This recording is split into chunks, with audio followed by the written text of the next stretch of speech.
السلام علیکم ناظرین، سائنس اور ٹیکنالوجی۔ کیا آپ جانتے ہیں بارش سے پہلے ہی چونٹیوں کو کیسے پتہ چل جاتا ہے کہ بارش ہونے والی ہے؟ آج ہم آپ کو چونٹیوں کے بارے میں ایسے ہی کچھ حقائق کے بارے میں بتائیں گے۔ چونٹیوں سے متعلق سورہ نمل کی آیت نمبر 17 اور 18 میں اللہ تعالیٰ کا ارشاد ہے، اور سلیمان علیہ السلام نکلے اپنے پورے لشکر کو لے کر، جس میں انسان، جن اور تمام جانور تھے۔ فوج بندی کی ہوئی جانے لگے، یہاں تک کہ وہ گزرے وادی نمل سے، جو چونٹیوں کی وادی تھی۔ ایک چیونٹی نے دوسرے چیونٹی سے کہا، اے چیونٹیوں، اپنے گھروں میں گھس جاؤ، کہیں تمہیں سلیمان اور اس کی فوجیں نہ پیس ڈالے اور انہیں خبر بھی نہ ہو۔ اور سلیمان علیہ السلام نے جب اس چونٹیوں کی بات سنی تو مسکرائے اور اپنے لشکر کا رخ موڑ لیا۔ چونٹیاں حضرت سلیمان علیہ السلام سے بات کرتی تھی، اور اللہ تعالیٰ نے سلیمان علیہ السلام کو ان کی بات سمجھنے کی صلاحیت بھی دی تھی۔ جو بات قرآن نے 1400 سال پہلے بتائی، آج کی جدید سائنس مختلف تجربات کرنے کے بعد اس نتیجے پر پہنچی ہے کہ چونٹیاں ایک زبردست معاشی سسٹم میں رہتی ہے اور اتنے مشکل سسٹم سے بات کرتی ہے کہ عقل دنگ رہ جاتی ہے۔ سائنس نے بتایا کہ چونٹیاں آواز سے بات نہیں کرتی، بلکہ ڈیٹا منتقل کر کے بات کرتی ہے، اور ان کا طریقہ یہ ہوتا ہے کہ وہ اپنے منہ سے ایک مواد نکالتی ہے اور سامنے والی چونٹی کے منہ پر چپکا دیتی ہے۔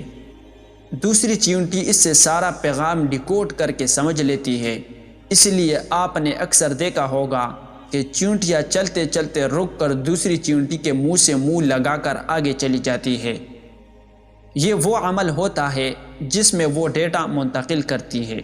جدید تحقیق میں یہ بات ثابت ہو چکی ہے کہ چیونٹیاں آپس میں نہ صرف بات کرتی ہے، بلکہ ایک زبردست نظام کے تحت زندگی بھی گزارتی ہے۔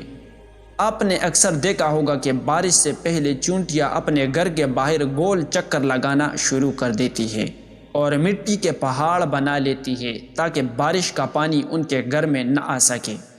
انہیں وقت سے پہلے بارش کا اس لیے اندازہ ہو جاتا ہے کہ ان میں قدرتی طور پر سینسر موجود ہوتا ہے، جسے ہائیڈروفولک کہتے ہیں۔ جب ہوا میں نمی کا تناسب زیادہ ہو جاتا ہے تو چونٹیوں میں موجود یہ سینسر اسے محسوس کرتا ہے اور چونٹیوں کے دماغ کو بارش کے متعلق پیغام پہنچاتا ہے۔ اس لیے چونٹیاں بارش سے پہلے ہی اپنے کھانے پینے اور رہنے کا انتظام کر لیتی ہے۔ محکمہ موسمیات بھی اس عمل کو دہراتے ہوئے ہوا میں نمی کا تناسب نوٹ کرتے ہیں اور پھر بتاتے ہیں کہ بارش کے کیا امکانات ہیں۔ تاریخ گواہ ہے کہ جن نے قرآن میں غور اور فکر کیا، ان لوگوں نے درختوں کے نیچے بیٹھ کر نہ صرف زمین کا حجم بتایا، بلکہ یہ بھی بتایا کہ انسان پرندوں کے مانند کیسے پرواز کر سکتا ہے۔ چنانچہ جہاز کے سب سے پہلے موجد مسلمان ہی ہے۔ اگر ہم قرآن میں غور اور فکر کریں تو ایسی ایجادات کر سکتے ہیں کہ نسل انسانی حیران رہ جائے۔ اللہ تعالیٰ نے قرآن میں ارشاد فرمایا ہے کہ کائنات میں عقل والوں کے لیے بہت سی نشانیاں ہیں۔